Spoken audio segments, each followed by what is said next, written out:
அவனோட ஆஷா இருந்த கேரக்டர் நரேன் கேரக்டரா கொஞ்சம் பாதி கேரக்டர் வருது. 50% பிஹேவியர் எல்லாம் அப்படிதான் இருக்கு. அது டிஎன்ஏ கொலாபரேஷன் நடக்குது. உங்கள் தங்க நகையை விற்று பணம் பெற நம்பிக்கையான நிறுவனம் Max Gold. Call 04445454545. Team education, Montessori teacher training institution. என்னென்ன உடல் உறுப்புகள்லாம் உங்கள் பையனோடது தானமாக கொடுத்துருக்கீங்க? இதயம், கல்லீரல், மண்ணீரல், கணையம், கிட்னி, நுரையீரல், செபுல் அப்படின்னு ஒன்று. அது அப்புறம் வந்து அது வண்டி வந்து ஸ்கிட் ஆயிடுச்சு. அடுத்த ரன்வேல போய் விழுந்துருச்சு. என்ற மகனுக்கு இன்னொரு பையனுக்குமே 2 பேருக்கு பலமான அடி தலையில். 11 நாள் மகன் உயிரோடு இருந்தான். அப்புறம் மெதுவாக மூளை சாவு ஏற்பட்டு போச்சு. கடவுளையும் திட்டுறேன், அவங்ககிட்டையும் திட்டுறேன். நீ எதுக்கு பூமிக்கு வந்த, எதுக்கு அம்மா வயிற்றுக்கு வந்த? அவங்க கூட பயங்கர ஃபைட்டிங். 1 hour. உன்னோட கர்மா எப்படி எடுத்துகிட்டு வந்திருக்கீன்னு என் அம்மாவுக்கு தெரியலடா, ஆனால் நீ எங்களை விட்டு மட்டும் போயிடாத. அழுக ஆரம்பிக்கிற அந்த ஸ்டெப் வந்து எந்த தாய்க்குமே வரக்கூடாது அந்த இடத்துல, அந்த நிலைமை. 172 சென்டிமீட்டர் இருக்கான். அவன் பாடி ஃபுல்லாக முத்தம் கொடுத்து முடிகிற போது பார்த்தீங்கன்னா கிட்டத்தட்ட 10 நிமிஷத்துக்கு மேலே டைம் ஆகுது. ஒரு தாய்க்கு வந்து எந்திரிச்சு வந்துருவான் மகன் அப்படிங்கிற ஒரு வெறி. அது எங்களோட லைஃப்ல இவ்வளோ அழகாக போயிட்டு இருக்கிற போது எங்கள் பையன் எங்களை விட்டு போனது இன்னும் வந்து எங்களுக்கு கனமான வழிகள். நம்மளுக்கு நடக்கக்கூடாத விஷயம் நடந்தாச்சு, விபத்து நடந்தாச்சு. அந்த 11 நாள் இருந்து இவ்வளோ ஹைட் அண்ட் வெயிட்டாக வளர்ந்து அவரோட உடம்பை நம்ம இவ்வளோ தூரம் சமையல் செஞ்சு வளர்த்தி எல்லாமே பண்ணி என்ன நான் பண்ணலாம் அப்படின்னு ஒரு ரொம்ப எனக்கு என்ன சொல்கிறது, உயிர் பிச்சுட்டு இருக்கிற போது தான் அந்த பதில் வந்தது எனக்கு. அப்போ ஏதாவது ஒரு முடிவு எடுக்கணுமே அப்படின்னு வந்ததா. அது பயங்கர வலி தான். வலியோட தான் டாக்டர்கிட்ட நான் சொல்கிறேன். ஏன்னா நான் சொல்லிட்டேன்னா மித்தவங்களுக்கு யாருக்கு எந்த ஒரு இது இருக்காதில்ல. அப்போ நான் சொல்கிறேன், நானே டாக்டர்கிட்ட சொல்லிடுறேன், என்னோட பையனை தானம் பண்ணுறேன்னு நானே சொல்கிறேங்க அப்படின்னு சொல்லி. ஃப்ரெண்ட்ஸ் எல்லாம் கூட கொஞ்சம் ஏற்றுக்கிட்டாங்க. உற்றார் உறவினர்கள் என்னை ரொம்ப கொஸ்டின்ஸ் கேட்டாங்க. இன்றைக்கும் நினச்சா அது வலிக்கும். பணத்துக்காக நீ வந்து உன்னோட பையனோட உடல் உறுப்பெல்லாம் கொடுத்துட்டு காசு வாங்கிட்டீங்களா? பையனுடைய இதயத்தை பொருத்தின ஒரு நபர் உங்களை பார்க்கறதுக்கு வர்றாரு அப்படிங்கிற போது அந்த சமயம் அவர் பார்க்கறதுக்கு முன்னாடி எப்படி இருந்தது? நம்ம பையனோட இதயத்தை கொடுத்தோம்லங்க, அந்த பர்சன் பேர் ஆகாஷ். 1 year கழிச்சு அவரோட ஜூலை 28 அதே டேட் அன்னைக்கு வராரு. மிஸ்யூஸ் பண்ணிடுமோ அப்படிங்கிற ஒரு பயம். நான் வர வேண்டான்னு சொல்லிட்டேன். தனிமையை மனசு விரும்புது, ஆனால் அந்த தனிமையுமே கொடுமையாக இருக்குது. சொசைட்டி பார்க்க முடியல, எங்கே போய் ஒளிஞ்சுக்கலாம்னு தான் இருக்குது. யார் ஃபேஸ்ன்னு எங்களுக்கு பார்க்க பிடிக்கல. ஏதாவது ஒரு நல்லது கெட்டது கூப்பிட்டாலே எங்களுக்கு இக்னோர் பண்ணிகிட்டே தான் இருந்தோம். கூட்டமாக ஒரு ஃபங்க்ஷனில் போய் சந்தோஷமாக இருக்க முடியறதில்ல. அந்த அங்கே போனாலும் நம்ம பையன் இருந்திருந்தா. ஹேமலதா சிவபாலன் தம்பதிகள் என்னை ஆச்சரியப்படுத்தின ஒரு தைரியமான தம்பதிகள். இவங்களுடைய 19 வயது மகன் ஒரு ஆக்சிடெண்ட்ல ஐசியூவில் 11 நாள் இருக்கிறார். அப்புறமா மறைஞ்சப்ப ஹேமலதா சிவபாலன் 2 பேரும் எடுத்த தைரியமான முடிவு, தன் ஒரே மகன் நரேனுடைய 11 உறுப்புகளை தானமா கொடுக்கறாங்க. எவ்வளவு தைரியமான உடல் உறுப்பு தான விழிப்புணர்வு விஷயம் இல்லை இது? ரியல் தேவதைகள் இந்த பூமியில சர்வே பண்ணி வாழறதுக்கு ரொம்பவே சிரமப்பட்டாலும் அதை உடைச்சி தைரியமான முடிவுகள் எடுத்து வாழ்ந்துகிட்டு இருக்காங்க. அப்படி ஒரு ரியல் தேவதை தான் ஹேமலதா. இந்த வீரத்தாயோட தைரியமான முடிவுக்காகவே அரசிங்கிற விருது கொடுத்து இவங்களை செலிப்ரேட் பண்ணணும், கொண்டாடணும். பல பேருக்கு இவங்க செஞ்ச தைரியமான இந்த உடல் உறுப்பு தானம் அப்படிங்கிற ஒரு விஷயம் போய் சேரணும் அப்படிங்கிறதுக்காகவே இன்னைக்கு அவங்கள தேடி வந்திருக்கேன். உங்களுடைய வாழ்க்கையை ரொம்ப சிம்பிளாக சொல்லணும் அப்படின்னா எப்படி ஆரம்பிப்பீங்கன்னா? எங்களுடைய வாழ்க்கை வந்து எனக்கு 35 வயசாக இருக்கும்போது நான் ஹேமாவை கல்யாணம் பண்ணேன். அப்புறம் அதுக்கப்புறம் நரேன் பிறந்தாப்புல. நான் சின்ன வயசில் நாங்கள் போராத்தான் இருந்தோம், 16 வயசு 17 வயசில். அதுக்கப்புறம் இந்த தொழில் வந்து எங்களுக்கு நல்ல வழிகாட்டி பொருளாதாரம் நல்லா மேம்பட்டு நான் ஒரு 35 வயசுங்கும்போது எங்களுடைய தேவைகளை மிதமிஞ்சிய தேவைகளில் அந்த அளவுக்கு தான் இருந்தோம். நல்லா பொருளாதார வலுவோடு இருந்தோம். அப்புறம் நான் ஹேமாவை கல்யாணம் பண்ணேன். நீங்கள் அண்ணாவை எப்போ முதல்ல பார்த்தீங்க? நான் வந்து இவரை பார்க்குற போது எனக்கு 17 வயசு. கடைசி வரைக்குமே என்னை வந்து எங்கள் அப்பா அந்த ஒரு டைம் தான் கேட்டார். அப்பா சொன்னதுக்கு சரின்னு சொன்னேன். தாலி கட்ட வரைக்குமே அப்பா வந்து என்னை 2வது கேட்கவே இல்லை. உனக்கு பிடிச்சிதா பிடிக்கலையா, வேணுமா வேண்டாமா, எந்த ஒரு டிசிஷன் கேட்கல. ஏன்னா எனக்கு அப்பா மேலே ரொம்ப நம்பிக்கை. அப்பா எடுக்கிற முடிவு கரெக்டாக இருக்குங்கிற ஒரு நம்பிக்கை. அதனால் இப்போ என்னோடய லைஃப் ஜாலியாக தான் இருந்தது. என்னோடய ஹஸ்பண்டு என்ன சொல்கிறது, உலகத்துக்கு முன்னாடி நிறைய ஊனம், அதாவது நல்ல கை கால் இருந்து ஊனமாக இருக்கிறவங்க நிறைய இருக்குங்க. மனசு ஊனமாக இருக்குது, அவங்களுடைய எண்ணங்கள் ஊனமாக இருக்கும். இவங்களெல்லாம் கம்பேர் பண்ணல என்னோடய ஹஸ்பண்ட் ஹீரோ தான். எனக்கு அப்பாவுக்கு அப்புறம் செகண்ட் ஹீரோன்னா என் ஹஸ்பண்ட் தான். ஒரு அழகான குடும்பம் இல்லையா? கணவன் மனைவி உங்களுடைய அன்புக்கு சாட்சியாக ஒரு நரேன் அப்படின்ற குழந்தை. ஸோ சந்தோஷமாக போயிட்டு இருக்கும்போது நரேனும் காலேஜில் படிக்கும்போது நடந்த சம்பவம், அப்போது நீங்கள் எடுத்த முடிவுகள். நரேன் கேபிஆர் காலேஜ் போய் படித்தேன். ஒரு நாள் வந்து முகரம் லீவுக்கு வந்து அவங்களுடைய ஸ்கூல் மெட்டுக +2 +1 மெட்டு எல்லாம் ஒன்று அக்காமடேஷன் ஆகி இப்படி சாப்பிட போகலாம் கோயம்புத்தூர் வரைக்கும் அப்படின்னு சொல்லி போயிட்டு ஒரு 2 மணிக்கு புறப்பட்டு போகிறாங்க. போயிட்டு எல்லாம் ஹோட்டலில் சாப்பிட்டு எல்லாருமே நல்ல பசங்க, ட்ரிங்கிங்கோ அல்லது மோசமான ஹேபிட்டோ எதுவும் கிடையாது. கூட இருக்கிற பசங்களும் அதே மாதிரி தான். போன 9 பசங்களுமே அதே மாதிரி பசங்க தான், நல்ல பசங்க. இந்த மாதிரி இருக்கும்போது நாம் வந்து அதை மறுப்பு சொல்லலை, போயிட்டு வாங்க அப்படிங்கும்போது போயிட்டு வாங்க. அப்புறம் போயிட்டு சாப்பிட்டு போட்டு கனியூர் டோல்கேட் தாண்டி கொஞ்சம் ஒரு 2000 அடியில் வண்டி மலை சாரல் வேறு. எப்படியோ சின்ன பசங்க அந்த ஓட்டி கொஞ்சம் அனுபவம் கம்மியான வேகமாக என்னமோ தெரியல, அது கரெக்டான சுச்சுவேஷன் எங்களுக்கு புரியல. அது வண்டி வந்து ஸ்கிட் ஆகி அடுத்த ரன்வேல போய் விழுந்துருச்சு. அப்படிங்கும்போது பார்த்திங்கன்னா என்ற மகனுக்கு இன்னொரு பையனுக்குமே 2 பேருக்கு பலமான அடி தலையில், வேறு எங்கேயும் அடி இல்லை. அப்புறம் 2 முன்னால் ஓட்டின பசங்க 2 பேர் இறந்துட்டாங்க. மருத்துவமனையில் பார்த்து ஒரு 11 நாள் மகன் உயிரோடு இருந்தான். அப்புறம் மெதுவாக மூளை சாவு ஏற்பட்டு போச்சு. உடம்பு வந்து அவன் நினைக்கிறாப்புலையே அவன் என்னை வச்சு விளையாடுவான். அப்போ உன்னை வந்து நான் ரிசர்ச் பண்ணணும்ப்பா உன்ற பாடியை, அதனால் ரிசர்ச் கொடுத்துருவேன் அப்படின்னு சொல்லி நாங்கள் அந்த மாதிரிலாம் ஒரு டாட்டாப் வேலை போய் பேசி பழக்கம் இருக்கிறதுனால அந்த நேரத்துக்கு எங்கள் 2 பேர்த்துக்கு அது ஒரு ஸ்பார்க் மாதிரி, சரி உடல் தானம் பண்ணிடுவோம், இல்லாத என் மகன் ஏதோ ஒரு ரூபத்தில் வாழுட்டு அப்படின்னு சொல்லி நாங்கள் அந்த தானத்துக்கு முடிவெடுத்தோம். அதில் வந்து நிறைய குழப்பங்கள்லாம் நடந்தது. இருந்தாலும் நாங்கள் 2 பேரும் ஸ்ட்ராங்காக இருந்ததுனால அந்த போய் 11 உறுப்பு தானம் பண்ணணும், 11 பேருக்கு போய் சேர்ந்தது. உங்கள் மகன் எப்படி இருப்பார்? எங்களோட அன்புக்கு சாட்சியாக பிறந்தது தான் நரேன் அப்படிங்கிறது இப்போ வரைக்கும் நான் ரொம்ப மன ரீதியாக என்ன சொல்கிறது. ஒரு தாய் வந்து அவ்வளோ தூரம் அவனை பெற்று எடுக்கிற போதே ஆப்ரேஷன் பண்ணி தான் நான் எடுத்தேன். ஆனால் அவர் வந்து பயங்கர வெயிட்டு 3.9 இருந்தார். அவர் ஆப்ரேஷன் பண்ணி தான் எடுத்தோம். பேபி ரொம்ப வெயிட்டு ஜாஸ்தி, இந்த ஏஜுக்கு இவ்வளோ வெயிட்டாக இருக்காங்க, மூவே பண்ண முடியல அவங்கனாலன்னு சொல்லி தான் டாக்டர் அம்மா ரெக்வஸ்ட்டாக கேட்ட வெளியில் எடுத்தாங்க. அப்படி பார்த்து கை நிறையா ஒரு ஃபீட் பண்ணுற போதே எனக்கு கை வலி வந்துடும் 2 மினிட்ஸ்க்கு மேலே. ஏன்னா அவ்வளோ வெயிட்டாக இருப்பார், அவ்வளோ வெயிட்டு, அவ்வளோ அழகு, அவ்வளோ ஒரு இதாக இருப்பார். அப்படி இருக்கையில் அழகாக எங்களோட லைஃப் ஜேர்னி இப்படி ஸ்டார்ட் ஆகி போச்சு. யாருக்குமே நல்ல ஹெல்ப்பிங் டக்குன்னு பண்ணியிருப்பார். வேண்டாம் அப்படின்னு திங்க் பண்ணவே மாட்டார். எப்படி ஃப்ரெண்ட்ஸுக்கு ஒரு ஹெல்ப்பாகட்டு, இப்போ யாராவது ஒரு தடத்தில் போகிறாங்க, ஒரு இதுக்கு லிஃப்ட்டு கேட்குறாங்க, ஓகே எல்லா இடத்துலையுமே ரொம்ப சூப்பராக பண்ணுவார். நல்லா ஹைட் பார்த்திங்கன்னா இப்போ ரீசெண்டாக ஆக்சிடெண்ட்டுக்கு முன்னாடி பார்த்திங்கன்னா 172 சென்டிமீட்டர் இருக்கார். 4.5 இயர்ஸாக ஜிம் போயிட்டுருக்காரு. வெயிட் பார்த்திங்கன்னா 96 இருந்தார். அவர் பார்த்திங்கன்னா 26ல் மிஸ்டர் கோயம்புத்தூர்னு சொல்லி ஸ்டேஜ் ஏறதுக்காக அவரோட கோச் வச்சு அவர் பாடி ட்ரெயின் பண்ணிகிட்டு இருந்தார். அதில் தான் எனக்கு அவரை என்ன சொல்கிறது, என்னோடய பையனோட கலரு, கண், முடி, அவங்களோட அழகு, ஐப்ரோ எதுவுமே என்னால் இன்ன வரைக்கும் எந்த தாய்க்கு இந்த கஷ்டமே வரக்கூடாது. ஆனால் எனக்கு வந்துருச்சு. வந்ததுனால எனக்கு ஒரு வெறி, அவர் மேலே இருக்கிற ஒரு லவ்வு. கூட போன அந்த 2 பையன் ஸ்பாட்டில் போனாங்க. இவன் 11 நாள் இருந்தான். அந்த 11 நாள் எனக்கு ஒவ்வொரு நிமிஷம் என்ன கேள்வி தோணுன்னா, ஏன் இருந்த, எதுக்கு இருக்க, எங்கள் கூட வாழணும்னு இருக்கியா, இல்லை எங்களை விட்டு போயிடலான்ட்டு நீ இருக்கியா, நிறைய கொஸ்டின்ஸ். டாக்டர் போய் அவங்களோட சப்கான்ஷியஸ் மைண்டு வேலை செய்யும், நீங்கள் பேசுங்கன்னு சொல்லுவாங்க.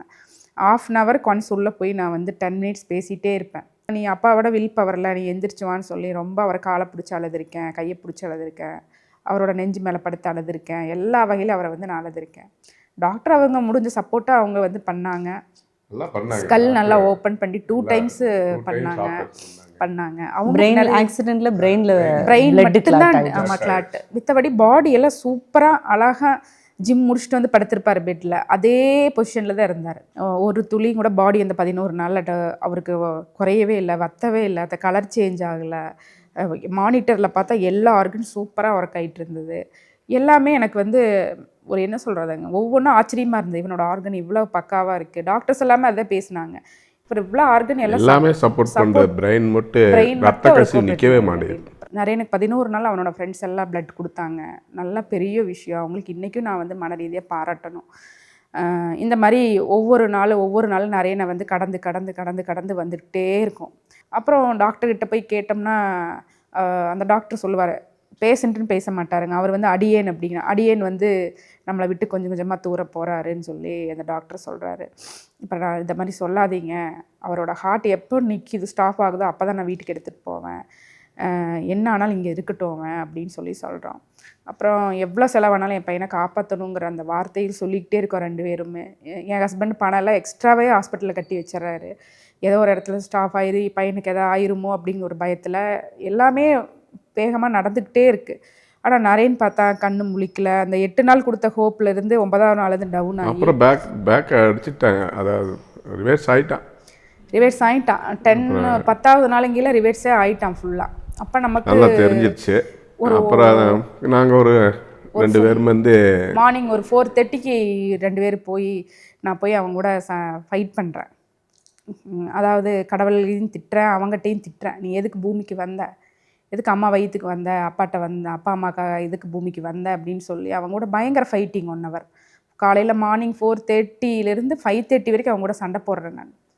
நீ என்ன முடிவு எடுத்திருக்கீன்னு எனக்கு தெரியல, நீ உன்னோட கர்மா எப்படி எடுத்துகிட்டு வந்திருக்கீன்னு என் அம்மாவுக்கு தெரியலடா, ஆனால் நீ எங்களை விட்டு மட்டும் போயிடாத, அது எங்களால் தாங்க முடியாது, அப்பாவும் தாங்க மாட்டார், நானும் தாங்க மாட்டேன், அண்ணனும் தாங்க மாட்டான் அப்படின்னு சொல்லி அழுக ஆரம்பிக்கிறேன். அப்புறம் பார்த்திங்கன்னா என்ன சொல்கிறது, அந்த ஸ்டெப் வந்து எந்த தாய்க்குமே வரக்கூடாது அந்த இடத்துல. அந்த நிலமை எனக்கு வந்துருச்சு.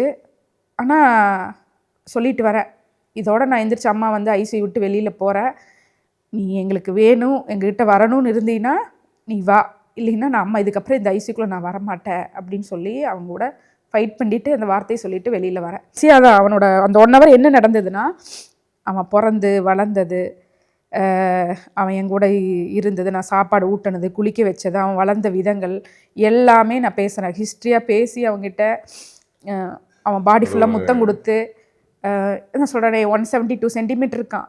அவன் பாடி ஃபுல்லாக முத்தம் கொடுத்து முடிகிற போது பார்த்திங்கன்னா கிட்டத்தட்ட 10 நிமிஷத்துக்கு மேலே டைம் ஆகுது. ஆனால் என்ன சொல்கிறது, ஒரு தாய்க்கு வந்து எந்திரிச்சு வந்துடுவான் மகன் அப்படிங்கிற ஒரு வெறி. கண்டிப்பாக இப்போ கண்டிப்பாக வாழ்கிறாரு. பட் இருந்தாலும் அந்த சூழ்நிலை சுச்சுவேஷன் எந்த அம்மாவுக்கு வரக்கூடாது. அது எங்களோட லைஃப்பில் இவ்வளோ அழகாக போயிட்டுருக்கிற போது எங்கள் பையன் எங்களை விட்டு போனது இன்னும் வந்து எங்களுக்கு கனமான வழிகள் தான், இன்னுமே கனமாக தான் இருக்குது. அதை கடந்து போயிட்டே தான் இருக்கோம். இதுவும் ஏதோ ஒரு நடப்பது நன்மைக்கேங்கிற மாதிரி எடுத்துக்கிட்டு எங்கள் வாழ்க்கையை அப்படியே நகர்த்தி கொண்டு போயிட்டுருக்கோம். அதுக்கப்புறம் அதிலிருந்து வந்த பதில் தான் அந்த 1 hour அவனை தொட்டு வருடி முத்தம் கொடுத்து அழுது கதறி இதெல்லாம் கேட்டதுலேருந்து வந்த பதில் தான் எனக்கு என்னென்னு தோணுதுன்னா, ஆர்கன் டொனேஷன் அப்படிங்கிற ஒரு பதில் எனக்கு சடனாக வருது. அப்போ நான் வந்து என் ஹஸ்பண்ட்கிட்ட சொல்கிறேன், அவனோட உடம்பை வந்து நம்ம தானம் பண்ணலாம். பயங்கர வலி தான், வலியோட தான் டாக்டர்கிட்ட நான் சொல்கிறேன். ஏன்னா நான் சொல்லிட்டேன்னா மித்தவங்களுக்கு யாருக்கு எந்த ஒரு இது இருக்காதில்ல. அப்போ நான் சொல்கிறேன், நானே டாக்டர்கிட்ட சொல்லிடுறேன், என்னோடய பையனை தானம் பண்ணுறேன்னு நானே சொல்கிறேங்க அப்படின்னு சொல்லி அழுதுகிட்டே போய் டாக்டர்கிட்ட சொல்கிறேன், என்னோடய பையனை எவ்வளோ ஆர்கன் எடுக்க முடியுமோ எடுத்துருங்க, எடுத்து எல்லாத்துக்கும் வாழ வைங்க, அந்த உறுப்பு வாழ்ட்டு அதில் எங்களுக்கு ஒரு சந்தோஷம், அதை மட்டும் செஞ்சு கொடுங்க அப்படின்னு ரெக்வஸ்ட்டாக போய் கேட்குறேன். அவங்க வந்து ரொம்ப ஆச்சரியமாக ரொம்ப என்ன சொல்கிறதுங்க, என்னை வந்து வேறு மாதிரி பார்க்குறாங்க.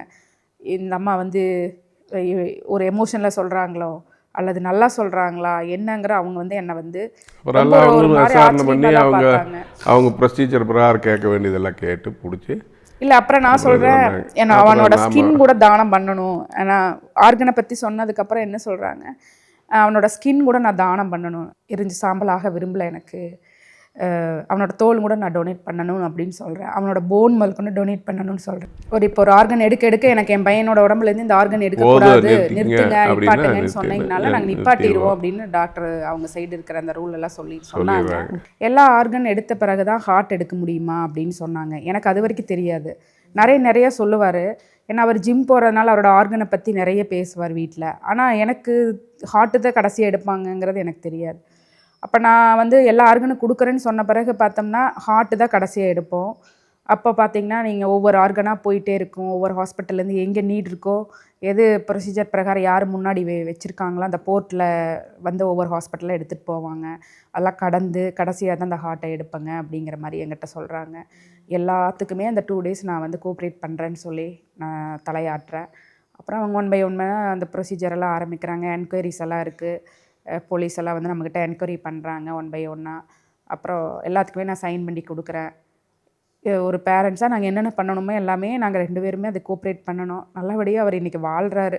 அது ஸ்கின் எல்லாம் பார்த்தீங்கன்னா அந்த தீப்புண் பட்டு அவங்களுக்கு மேலே வச்சு ட்ரீட்மெண்ட் கொடுத்து அந்த அந்த அவங்க ஸ்கின் வளர வரைக்கும் இதுக்கு பாதுகாப்பாக இருக்குது.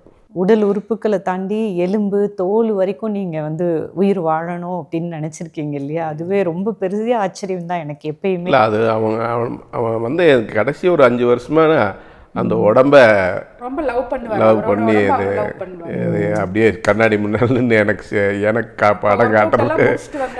அந்த பெரிய வீட்டில் வந்தீங்கன்னா ஒரு பெரிய நீங்கள் மேலே கண்ணாடி இருக்கு, அதை நின்று பார்ப்பாரு. நம்மளுக்கு நடக்கக்கூடாத விஷயம் நடந்தாச்சு, விபத்து நடந்தாச்சு. இந்த மாதிரி ஒரு 11 நாள் அவர் இருந்துட்டார். சரி, அந்த 11 நாள் இருந்து இவ்வளோ ஹைட் அண்ட் வெயிட்டாக வளர்ந்து அவரோட உடம்பை நம்ம இவ்வளோ தூரம் சமையல் செஞ்சு வளர்த்தி எல்லாமே பண்ணி என்ன நான் பண்ணலாம் அப்படின்னு ஒரு ரொம்ப எனக்கு என்ன சொல்கிறது, உயிர் பிச்சுட்டு இருக்கிற போது தான் அந்த பதில் வந்தது எனக்கு. அப்போ ஏதாவது ஒரு முடிவு எடுக்கணுமே அப்படின்னு வந்தது தான் அது. அப்போ வந்து நான் நினைக்கிறேன் அதுவும் கூட நரேனோட இதாக இருக்கலாமோ அப்படிங்கிறது தான் நான் நினைக்கிறேன். அவனோட ஆன்மா தான் எனக்கு இப்படி என்னை வழி நடத்தியிருக்குமோ, நான் இதுக்கு மேலே நம்ம இருக்க முடியாது, நம்மளோட ஆர்கனையாவது கொடுப்போம் அப்படின்னு சொல்லி. ஆனால் அவருக்கு எப்பவுமே சின்ன வயசுலேருந்தே சொல்லுவார், அதாவது நம்ம இறந்த பின்பு வந்து ஒரு மனிதனுக்கு கண்ணாவது தானம் பண்ணணும், நம்மளோட ஆர்கனை கொடுத்துட்டு தான் போகணும், அதுதான் நம்ம வந்து செய்யக்கூடிய இந்த பூமிக்கு வந்து செய்யக்கூடிய விஷயம், அதுதான் திரும்பி போகையில் மனிதன் வந்து நினைக்கணும் அதைய. இப்போல்லாம் நிறையா வந்துருச்சு, நம்ம எழுதி கொடுத்துட்டோம்னா அவங்களே வந்து எடுத்துகிட்டு போயிடுவாங்க, கண்ணையாவது எடுத்துகிட்டு போயிடுவாங்க, அந்த மாதிரிலாம் ஆப்ஷன் இருக்குமா, தெரியாமல் பேசுகிறாங்க அவங்க கிராமத்தில் அப்படிங்கிற மாதிரி வந்து சொல்லுவான். அப்போ சரி, நம்ம யார் இறந்தாலும் நீயோ அப்பாவோ இறந்தாலும் கூட நான் தானம் பண்ணிடுவேன் அப்படிங்கிற ஒரு வார்த்தையை சொல்லுவார். ஓ, அவன் முதல்ல என்னைத்தான் வச்சு கேம் பண்ணுவான். நீ போலியால வந்து விட்டெலும்பு இப்படி வளைஞ்சிருச்சுல்ல, ஹெல்ப் நகுந்ததுக்கே எல்லாம் வலிங்கிறாங்க, நீ எப்படி இருக்கிற அதை ஆராய்ச்சி பண்ணணும் அப்படிங்குவா. உங்களோட பேக் போன்ஸ் வளைஞ்சு இருக்கும், அதை வந்து அவன் ஆராய்ச்சி பண்ணணும் அப்படிங்குவா. எப்படி அது இயங்குது அது அப்படின்னு உன்னை எழுதி கொடுக்கணும்ப்பா அப்படிங்குவா. அவ்வளோ ஸ்போர்ட்டிவாக இருப்பார். ஆமாம், லைஃப்பில் வந்து அவர் எப்பவுமே லைவ்ல தான் இருப்பார். எந்த இடத்துலையுமே நாளைக்கு என்ன பண்ணலாம், ஈவினிங் என்ன பண்ணலாம் அப்படி இருந்ததே இல்லை நரேன். ஒரு நான் சொல்லுவேன், ஒரு முனிவர் மாதிரி இருக்கேடா, இந்த இடத்துல எப்படி கலகலப்பாக இருக்கணுமோ அப்படி வச்சுக்குவா. அதெல்லாம் நல்லா தாட்ஸ் எல்லாம் தான் எங்களை இந்த மாதிரி கவலையே பட மாட்டா. அப்படி ஒரு பிறவி, அது சந்தோஷமாக இருப்பான், இருக்கிற இடத்தையும் சந்தோஷமாக வச்சுக்குவான். அவன் ஃப்ரெண்ட்ஸுகளை வா மாப்பிள்ள நீ இந்த இடத்த நல்லா இருக்கு அப்படின்னு சொல்லி அவன் இல்லாத அவங்களுடைய ஃபங்க்ஷனே எதுவுமே நடக்காது. பட் நீங்கள் இப்படி ஒரு முடிவை எடுக்கும்போது உங்களுடைய சொந்தக்காரங்கள்லாம் அது வேண்டான்னு சொல்லி நடந்த நிகழ்வு இல்லை, அதுதான் நடக்கும். அது நீங்கள் வேண்டான்னு ஏன்னா நம்ம ஐதீக பிரகாரம் வந்து உடல் ஊனத்தோடு புதைக்கக்கூடாது. அதுக்காகத்தான் முதல்ல இன்னொரு காலத்தில் போஸ்ட்மார்ட்டமே பண்ணக்கூடாதுன்னு இது பண்ணாங்க. அப்புறம் அதையும் மீறி சட்டங்கள் வந்தங்காட்டி அதெல்லாம் நடந்தது. அப்புறம் இப்போ உறுப்பு தானம் விழிப்புணர்வு வந்துட்டு தான் இருக்குது. அது வந்து அப்படி பண்ணுனா எப்படி கர்மாதி அந்த காரியங்கள்லாம் செய்யறதுக்கு இதாக இருக்கும் அப்படின்னு சொல்லி அப்ஜெக்ஷன் பண்ணத்தான் செய்வாங்க. ஏன்னா இன்னும் நாம் 60 இருந்த பெரியவங்கெல்லாம் இருக்காங்க, அவங்களுக்கு தெரிஞ்சது அது சொல்லுவாங்க. இன்றைக்கி நவீன யுகம், இந்த யுகத்தில் நாம் வந்து இப்படி எல்லாம் பயன்படுது, நம்மளால் பல குடும்பங்கள் சந்தோஷப்படுது அப்படின்னு நாம் தான் நினைக்கிறோம். அவங்களுக்கெல்லாம் நம்மளது துக்கமே பெரிய துக்கமாக போயிடுது. இல்லை, எனக்கு அது கொஸ்டின்ஸ் நிறையா இருந்தது. நான் வந்து என்னதான் டாக்டர்கிட்ட உள்ள வந்து முடிவு எடுத்து சொல்லிட்டு வந்தாலும் வெளியில் வந்தோடனே சொசைட்டின்னு ஒன்று பார்க்குற போது உற்றார் உறவினர்கள் ஃப்ரெண்ட்ஸ் எல்லாம் கூட கொஞ்சம் ஏற்றுக்கிட்டாங்க. உற்றார் உறவினர்கள் என்னை ரொம்ப கொஸ்டின்ஸ் கேட்டாங்க. ரொம்ப இன்றைக்கும் நினச்சா அது வலிக்கும். ஆர்கனை வந்து நீங்கள் மணி கொடுத்துட்டு உங்களோட உறுப்பு தானத்தை வந்து நீங்கள் வந்து பணத்துக்காக நீ வந்து உன்னோட பையனோட உடல் உறுப்பெல்லாம் கொடுத்துட்டு காசு வாங்கிட்டீங்களா?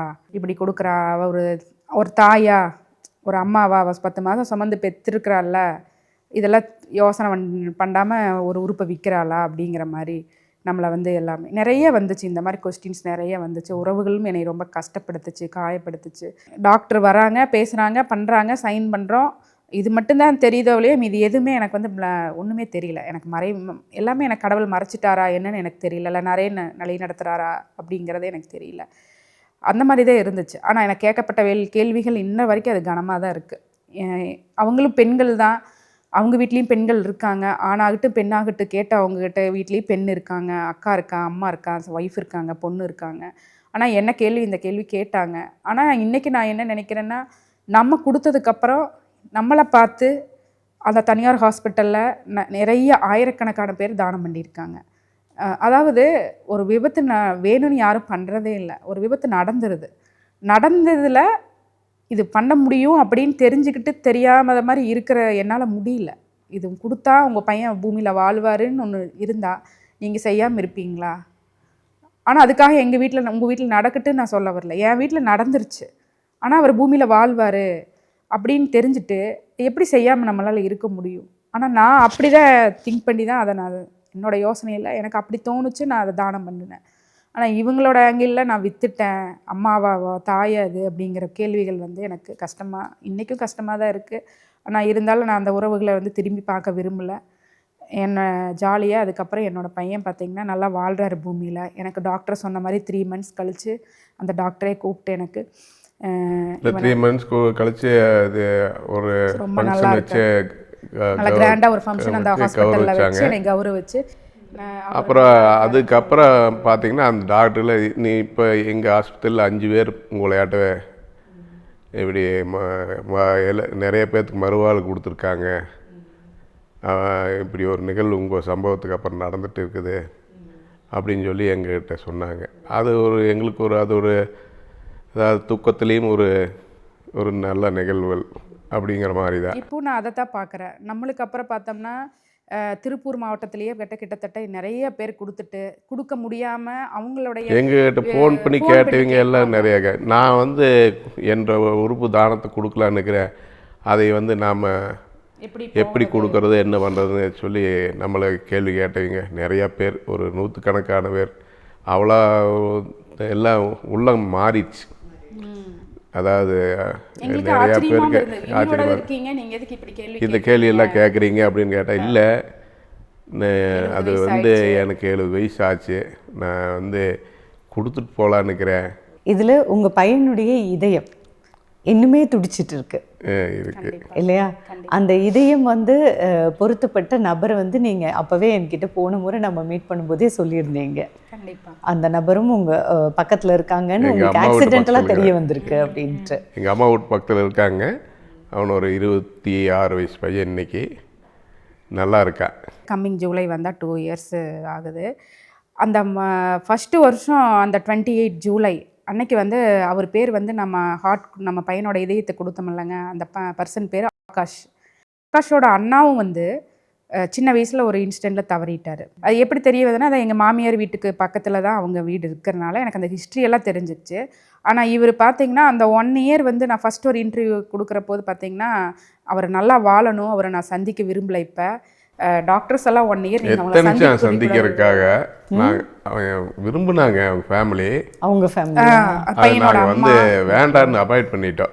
டாக்டர்ஸ் வந்து எங்கிட்ட சொல்றாங்க, எப்படி சொல்றாங்கன்னா, எந்த உறுப்பு கொடுத்திருந்தாலும் தானம் பண்ணி இருந்தாலும் அதை வந்து சந்திக்க வேண்டாம், குறைவான டைம்னா 1 year தொலைவக்கூடாது, அதுதான் சட்டம் அதுதான் சொல்லுது.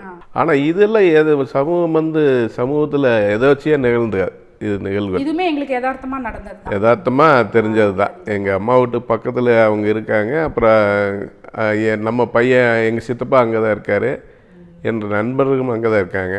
அவங்க மூலியமாக இந்த டிரான்ஸ்லேஷன் அந்த டைம் செட் ஆகிறதில் வச்சு அப்புறம் அவங்க உரம்புறையே இல்லை, இங்கே நம்ம உரம்புறை தானே, அதனால் இங்கே வந்து காரியத்துக்கு போகிறாங்க. அப்போவே அரசல் புரசலாக பேசிக்கிறாங்க. இப்படி அங்கே நான் இருக்காப்புல ட்ரான்ஸ்ஃபர் பண்ணி அந்த பையன் நல்லா இருக்கா அப்படின்னு. மேஜிக் மாதிரி தான் இது வந்து என்ன சொல்கிறது, ஒரு நாங்கள் கொடுக்குற போதே இப்படி திருப்பூர் மாவட்டத்துக்குள்ளே வருவார் அப்படியெல்லாம் நம்ம நினைச்சோம். யார் கோர்ட்டில் இருக்காங்களோ முன்னாடி பதிஞ்சு வச்சு அவங்க யாருக்கோ போகும் அப்படிங்கிறதா. கவர்மெண்ட் கோர்ட்டில் யார் முன்னாடி இருக்காங்க, சின்ன வயசு இருக்கிறவங்களுக்கு தான் கொடுக்குற மாதிரிங்கிறத அந்த சட்டத்தில் சொன்னாங்க. நான் சைன் பண்ணி கொடுக்குறப்போ சட்டத்தை இப்படி தான் இருக்குங்கிற மாதிரி ரூல் சொன்னாங்க. நாம வந்து அப்போ வந்து கொடுக்குற மனநிலையில் மட்டும்தான் இருக்கோம், யாருக்கு போங்கிற மனநிலையும் இல்லை. சட்டத்திலேயே அது கேடாங்க, அது தெரிஞ்சுக்கணும்னு விருப்பம் படல. நாங்கள் விருப்பம் பண்ணல. ஆனால் இது ஒரு வந்து எதாச்சியாக நடந்த நிகழ்வுகள், யதார்த்தமாக நடந்துருச்சு எல்லாமே. இதில் வந்து 1 இயர் கழிச்சு அவரோட ஜூலை 28 அதே அன்னைக்கு டேட் அன்னைக்கு இவர் வராரு. உங்க பையன் தவறுன இதயம் கொடுத்து பொருத்தப்பட்ட பையன் வராரு வீட்டுக்கு. அப்போ வந்து எங்களுக்கு ரொம்ப சிக் ஆகிற 2 பேருமே. இல்லை அது ரொம்ப கஷ்டமான ஒரு சூழ்நிலை அது அந்த நேரத்தில். இல்லை ரொம்ப எமோஷ்னலான மூமெண்ட்ஸு வந்து கிட்டத்தட்ட ½ டேவே இருக்காரு. பையனுடைய இதயத்தை பொருத்தின ஒரு நபர் உங்களை பார்க்கறதுக்கு உங்கள் மகன் தவறுன அதே நாளில் 1 வருஷம் கழிச்சு வர்றாரு அப்படிங்கிற போது அந்த சமயம் அவர் பார்க்கறதுக்கு முன்னாடி மிஸ்யூஸ் பண்ணிடுவோம் அப்படிங்கிற ஒரு பயம். நம்ம வாழணும் கொடுத்துருக்கோம், அவர் வந்து நம்மளை சந்திக்கிற போது அவனோட வேகம் எப்படி இருக்கும், அதனால ஏதாச்சும் இடைஞ்சல் வந்துருமோ அப்படின்னு சொல்லி ஒரு பயம். இவர் முந்தின நாளே வரேன்னு முந்தின நாள் நைட்டே நான் வர வேண்டான்னு சொல்லிட்டேன்.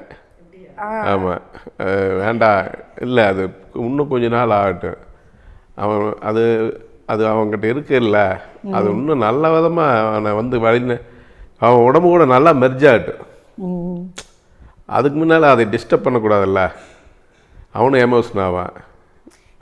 ஒரு ஆர்கன் வந்து ஒரு மனிதனுக்கு வந்து அவங்களோட ஆர்கன் இல்லாமல் இன்னொரு ஆர்கன் எடுத்து வைக்கிற போது கண்டிப்பாக அது 1 இயர்லாம் ஏற்றுக்காது. அதுக்கு உண்டான டேப்லெட்ஸ் அவங்க ஒரு வேலைக்கு 5-6 டேப்லெட்ஸ் சாப்பிட்டு பார்த்தா போராடிட்டு இருப்பாங்க.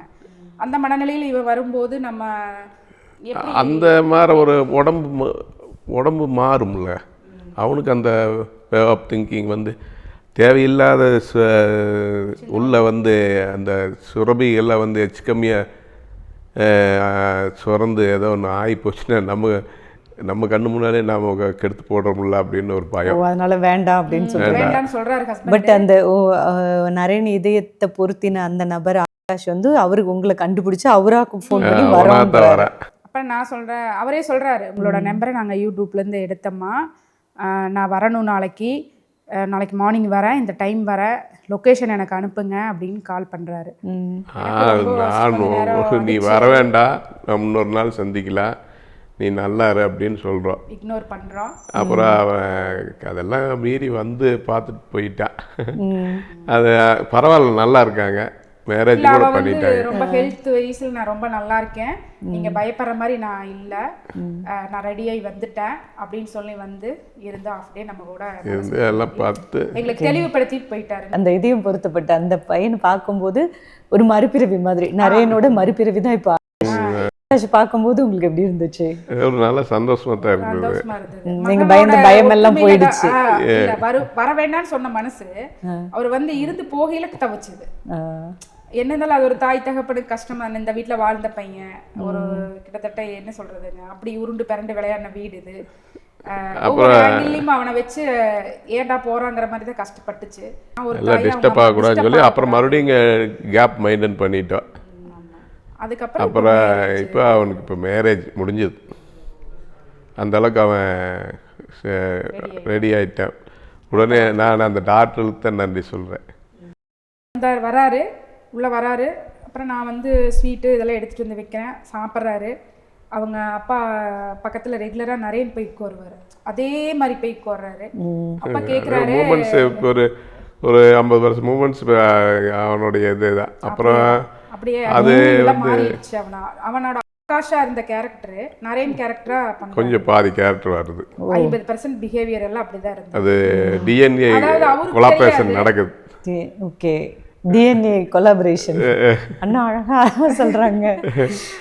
ஓகே, உங்களுக்கு உங்க பையனை பார்க்குற மாதிரியே இருந்தது பார்க்கும்போது, நரேன் பார்க்குற மாதிரி ஆக்டிங் எல்லாம். ஏன்னா இவரு வந்து கையை வந்து பிடிக்கிறாரு, கை பிடிக்கிறாரு, ஜஸ்ட் தொடறாரு, தட்டுறாரு, எல்லாம் தட்டி இவர் நரேன் எப்படி ட்ரீட் பண்ணுவாரோ அதே மாதிரி பண்றாரு.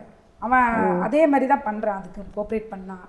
ரெண்டாவது அவனும் வந்து புது வீட்டுக்கு வந்த மாதிரி ஒரு ஃபீலே இல்லை. அவனோட்ட ஃபஸ்ட்டு சொல்ல வேண்டியது என்னென்னா, அவன் ஒரு புது வீட்டுக்கு வரங்கிற அந்த எங்களுக்கு தான் பயம் பதட்டு இருந்ததோ இல்லையா, அவனுக்கு அதெல்லாம் இல்லை. ஒரு நெருடலோ ஒரு ஃபேஸில் ஏதாவது ஒரு ரியாக்ஷன் பண்ணுறானா இல்லை வேற ஒரு அன்ஈஸியாக ஃபீல் பண்ணுறானா, அதே இல்லை அவனுக்கு.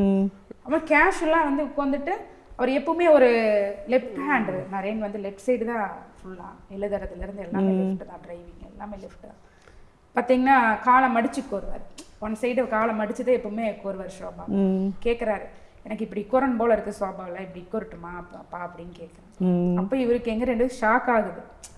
இதெல்லாம் நிறைய செய்யற ஆக்டிவிட்டி தான். அது ஒரு இதுதான். அப்புறம் எங்க ரெண்டு கண் கலங்குது, உட்காரு இல்லை உங்களுக்கு மரியாதை கொடுக்கணும் இல்லம்மா. அப்புறம் இது மாதிரி பேசிக்கிட்டே இருக்கோம், டைம் போயிட்டே இருக்குது, லஞ்ச் டைம் வந்துடுது. அப்புறம் நீ என்ன சாப்பிட்றேன்னு கேட்குறேன். டக்குன்னு ஒயிட் ரைஸு ரசம் பண்ணி கொடுங்க அப்படின்னு கேட்குறாரு.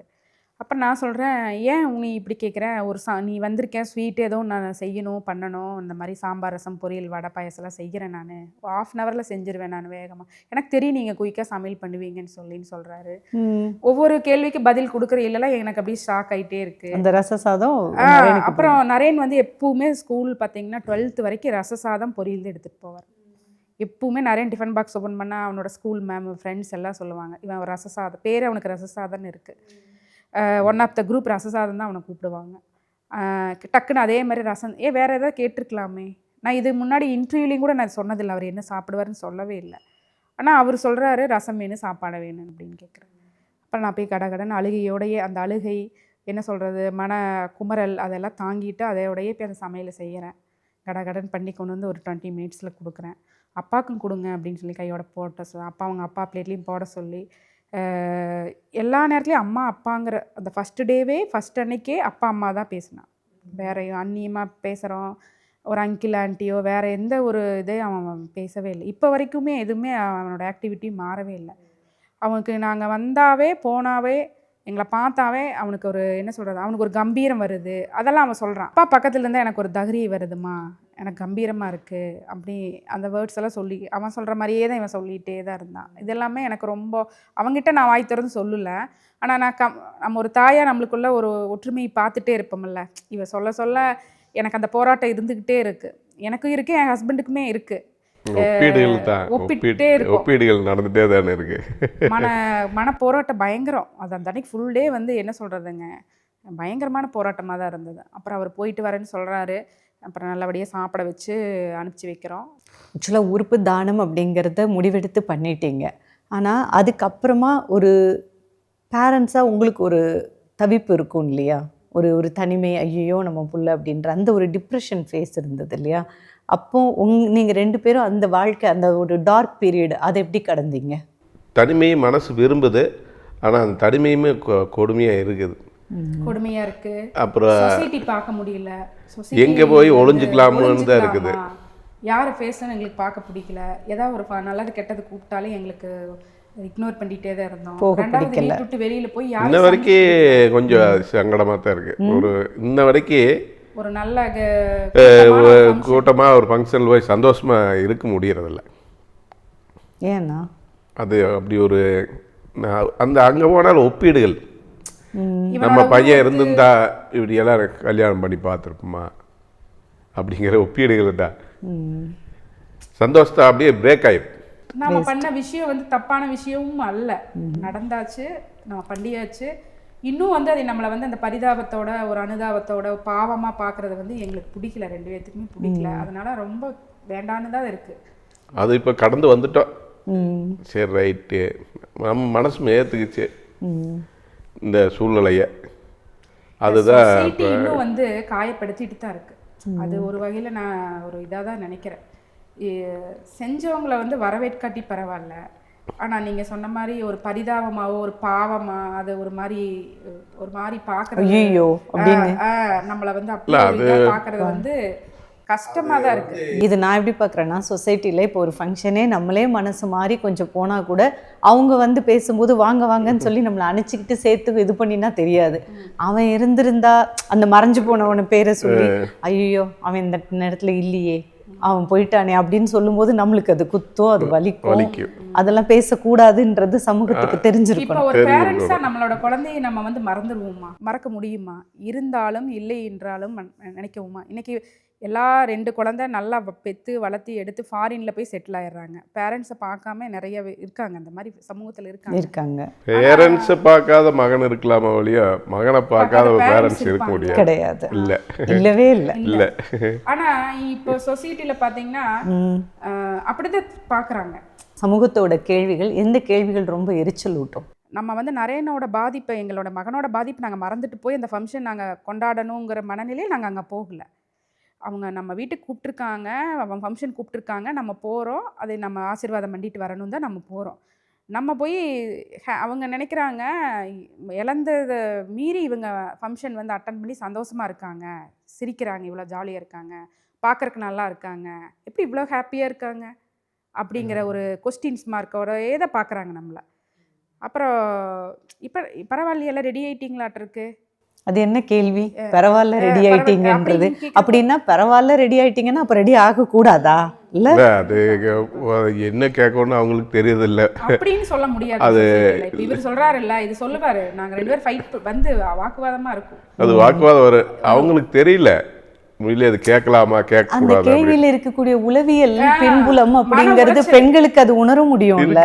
நம்ம ஏன் அதை ரெடியாகி வந்துட்டீங்க அப்படின்னு கூட சொல்லக்கூடாது, அப்படின்னு கூட சொல்லக்கூடாது. பாதிக்கப்பட்டவங்களுக்கு தான் அந்த வலி தெரியும். அவங்க எப்படி ரெடியாகி வரதுக்கு கஷ்டப்படுறாங்க, சிரிக்கிறதுக்கு எப்படி கஷ்டப்படுறாங்கன்னு அவங்களுக்கு தான் தெரியும். ஒரு துக்கத்தை கடக்கிறது இல்ல. சமூகத்துல நான் என்னங்கன்னா, மனிதனுக்கு அப்பாற்பட்டு நம்ம ஏதாவது பண்ணிட்டோமா, வேற ஏதாவது நம்ம பண்ணிட்டோமா அப்படிங்கிற மாதிரி நிறைய கேள்விகள் எனக்கு வந்து உட்காந்துட்டு. எனக்கு ஒரு ஃபங்க்ஷன் போயிட்டு வந்தால் நரேனோட இதுக்கப்புறம் பார்த்தீங்கன்னா எனக்கு இந்த மாதிரி நிறைய சொசைட்டி மேலே ரொம்ப கோவம் வருது. பார்க்குறக்கு இவ்வளோ இதாக இருக்கீங்க, அழகாக இருக்கீங்க, அதை பற்றின ஒரு ஃபீல் இல்லை அப்படிங்கிற மாதிரி வரும்போது, நல்லா சாப்பிட்டோம்னா நம்ம போய் வந்து பந்தியில் சாப்பிட்டோம்னாலும் கூட அவங்க எந்த ஒரு ஃபீல் இல்லாமல் சாப்பிட்றாங்க போல் அப்படிங்கிற அளவுக்கெல்லாம் அதெல்லாமே கஷ்டமாக இருக்குது எனக்கு.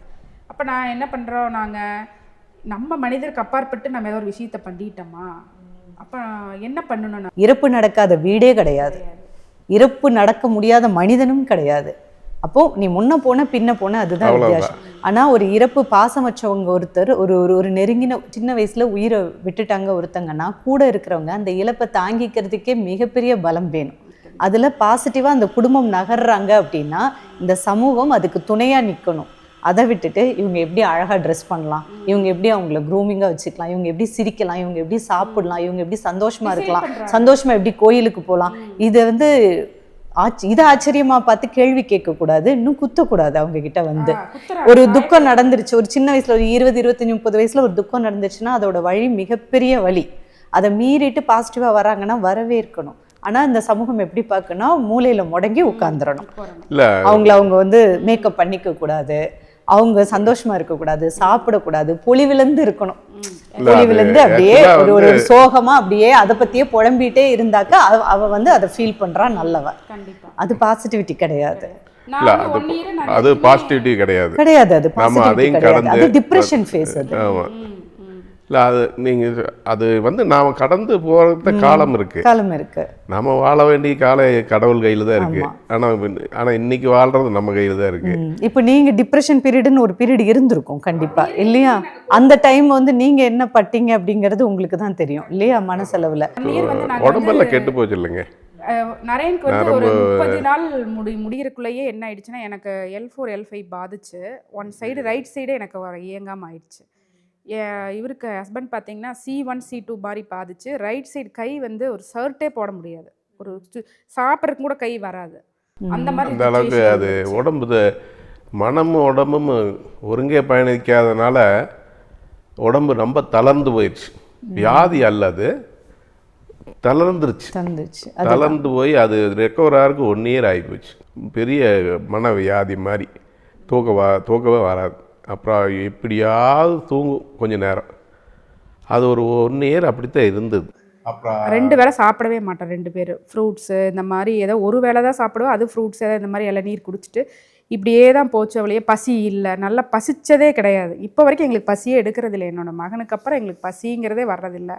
ஒரு ஃபுட்டு உண்மை சொல்லப்போனால் அவர் டெய்லி நான்வெஜ் சாப்பிடுவார். ஜிம் போகிறனால 150 கிராம்ஸ் டெய்லி எடுக்கணும். டெய்லி வீட்டில் நான்வெஜ் இருக்கும். இன்னைக்கு மாதத்தில் ஒரு டைம் அந்த நான்வெஜ் வந்து வீட்டில் சமைக்கிறதுக்கே எனக்கு விரும்புகிறதே இல்லை. மனது அந்த கிச்சனில் போய் நம்ம அந்த வடச்சட்டியில் சமைக்கலான்னா அவர் தான் வராரு. அந்த மட்டன் சிக்கன்லேயே எனக்கு அவர் தான் தெரிகிறாரு, அந்த கடாயில் அவர் தான் தெரிகிறாரு. என்ன சொல்கிறது, ஒரு சப்பாத்தி போடலன்னா அவர் சப்பாத்தி பிரியர், டெய்லி ஒரு சப்பாத்தி இருக்கணும். நரேனுக்கு சப்பாத்தி மாவே வாங்கலை, 1 இயர் மாவே வாங்கலை. வாங்கி வச்சது பூச்சி பிடிச்சது, தூக்கி வெளியில் தான் போட்டேன். நான் செய்யவே இல்லை சப்பாத்தி. இப்போ வரைக்கும் நான்வெஜ் இன்னும் வந்து மன ரீதியாக என்னால் ஒரு அரை மணி நேரம் நின்று அந்த சமைக்கலாம். அவர் இருக்கையில் 3-4 டிஷ் நான்வெஜ்ஜில் செய்வோம். அவர் சாப்பிட்ணுன்னா சண்டேனா ஒரு 5 டிஷ் இருக்குங்க. இப்போ நான் ஒன்று கூட செய்ய முடியறதில்ல. அது 5 மினிட்ஸில் விசில் வந்து ஆஃப் பண்ணிட்டு வந்து உட்காந்துருவேன். அவரோட ட்ரெஸ்ஸு இன்னும் அவரோட கபோர்டில் அவரோட ஒரு சின்ன ஒரு பேண்டீஸ் கூட என்னால் இன்னும் எடுத்து வெளியில் போட முடியல. அவரோட ஷூஸ் செப்பல் ஸ்டாண்டில் 10 செட்டு வச்சுருக்காரு. திருப்பி 2 மந்த்ஸ்க்கு ஒருக்கா வெளியில் எடுத்து வைப்பேன், துடைப்பேன், வாஷ் பண்ணுவேன், கழுவுவேன், ஹேர் ட்ரையர் போட்டு காய வைப்பேன், திருப்பி உள்ளே எடுத்து வச்சுருவேன். இப்படியே தான் என்னோடய மனநிலை போகுது. இன்னுமே சொல்லுவார் ஹஸ்பண்ட், கொடுத்துடாதே, வேண்டாம், கொடுத்துடலாம் அப்படின்னு சொல்லுவார். என்னால் கொடுக்கவே முடிய மாட்டேங்குது இன்னுமே. அவரோட ஐடி கார்டிலேருந்து அவர் ரூம்குள்ளே போனால் அவனோட ட்ராவல் எல்லாமே அவன் எப்படி வச்சுட்டு போனாலும் அப்படியே தான் இருக்கணும். சில்வர் காயின் கூட ஒரு பாக்ஸ் போட்டு தான் வைப்பார் ப்ராப்பராக. அந்த பாக்ஸ்க்குள்ளே அந்த காயின்லேருந்து எல்லாமே அவனோட ட்ராவல் அவன் எப்படி அவன் கைப்பட வச்சானோ இன்னும் அப்படி தான் இருக்குது.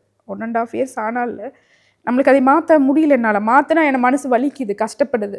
மாற்றி ஒரு பொருளை வச்சுட்டு வந்துட்டா அதை வந்து கீழெல்லாம் அந்த டே ஃபுல்லாக எனக்கு மனசு உளைச்சலாகி திருப்பி போய் அதை அவன் வச்ச மாதிரியே வச்சுட்டு வந்துட்டா தான் எனக்கு தூக்கம் வருது. ஓகே, நம்ம இங்கே பையனுக்காக இவ்வளோ ஒரு மன உளைச்சல்ன்ற ஃபேஸை வந்து கடக்கிறோம். பட் வெளியில் போய் சமூகத்தோட ஒன்று நம்மளும் நார்மலாக முயற்சி பண்ணும்போது எடுக்கிறேன். அதை யாராச்சும் ஒரு வார்த்தைகளில் கொண்டுட்டா அது கஷ்டமாக இருக்குது. முயற்சி எடுத்து நாங்கள் போகிறோம், ஒவ்வொன்றே அப்படி தான் அட்டன் பண்ணுறோம். பண்ணுற போது இப்படி ஒரு கேள்விகள் சமூகத்திலிருந்து வரும்போது அந்த இழந்த குடும்பத்துக்கு நினச்சி பாருங்களேன், அவங்க எப்படி மீண்டு வருவாங்க அதிலிருந்து. நரேன் கூட நாங்கள் 2 பேரும் போக முடியுமா? இந்த நாட்களில் நாங்கள் வாழ்ந்துதான் ஆகணும். எங்களுக்கு கடவுள் எவ்வளோ கொடுத்துருக்காரு, அது வாழ்ந்துதான் ஆகணும். சாப்பிடணும், தூங்கணும், வாழ்ந்தாகணும், சம்பாதிக்கணும், எல்லாமே செஞ்சுதானே ஆகணும். எங்களோட நடைமுறை வாழ்க்கைக்கே எங்களுக்கு இவ்வளோ கஷ்டமான கேள்விகள் கேட்டால் நாங்கள் எங்கள் நாட்களை எப்படி நகர்த்துறது? அதனால் யாருக்குமே வந்து இழந்தவங்களை வந்து காயப்படுத்தவே வேண்டாம். அந்த இழந்தவங்களோட உணர்வுகளும் வலிகளும் அது சொல்லவே முடியாது. அப்போ முக்கியமாக ஒரு ஃபங்க்ஷன், ஒரு பொது இடத்துக்கு போகிறோம் அப்படின்னா அவங்க அந்த இழந்த பாஸ்ட் நடந்ததை பற்றி பேசாமல் இருக்கிறதே அவங்களுக்கு செய்கிற நல்லது. இல்லை, அதுதான் உண்மை. அதுதான் உண்மை. அதை வந்து அவங்க நினைச்சுக்கிறாங்க வந்து ஏன்னா இழந்தவங்க அதை மறக்க முடியுமா? என்னைக்கோ ஒரு நாள் ஒரு கூட்டத்தில் பார்க்குறவங்க அதை பற்றி பேசி அது பேசுறது உண்மையிலேயே மனக்காயமா தான் இருக்குமே தவிர நல்லதா இருக்காது. அந்த இடத்த அவங்க வந்து நரகாசம் பண்ணாத இருந்தாங்கன்னா சரி. ஆமா, அது ஒரு அந்த இடம் நல்ல மூமெண்ட்டுக்காக போறோம். அந்த இடத்த இவங்க ஏதோ ஒரு நம்ம அதை வச்சுக்கிட்டு இதுக்குள்ள இணைய முயல்றோம். சோ அதை வச்சுக்கிட்டு இணைய முயல்றவங்கள அதை பத்தி பேசி அந்த உணர்வுகளை மேலெழும்ப வைக்காம இருந்தா சரி. அவங்க அந்த இடத்துல வந்து சூழ்நிலை வந்து நல்ல சூழ்நிலை இருக்கிறத பப்ளிக் எடுத்து போடுறாங்க. அதை செய்ய வேண்டாம்னு தான் எங்களுடைய இது கோரிக்கையே வச்சுக்கலாம், ஆசைங்களோட. ஏன்னா நாம் இருக்கிற நாட்கள் நாங்கள் வாழ்ந்தாகணுமில்ல. வாழ்ந்தாகிறதுக்கு உண்டான கஷ்டம் எங்களுக்கு தான் தெரியும். அப்போ நாங்கள் வந்து சொசைட்டி கூட போய் கொஞ்சம் மின்கிளானா தான் நாங்களும் வெளியில் இதுலேருந்து வெளியில் வரணும்னு சொல்லித்தான் போகிறோம். திருப்பி அங்கேயே அதே காயப்படுத்துகிறோம், ரிட்டன் திரும்பி வந்து வீட்டுக்குள்ளே முடங்கி எங்களால் எவ்வளோ நாட்கள் இருக்க முடியும்? அந்த வழிகளை புரிஞ்சுக்கிட்டு யாருமே யாரையும் காயப்படுத்தாதீங்க. இழந்த வீட்டுக்கு யாருக்குமே வந்து திருப்பி ஆறுதலாக பேசாட்டியுமே இழந்ததை வந்து ஞாபகப்படுத்தாமல் இருந்தாவே அது ஒரு பெரிய கிஃப்டாக தான் நான் நினைக்கிறேன். உங்கள் தங்க நகையை விற்று பணம் பெற நம்பிக்கையான நிறுவனம் Max Gold. Call 04445454545. Team education, Montessori teacher training institution.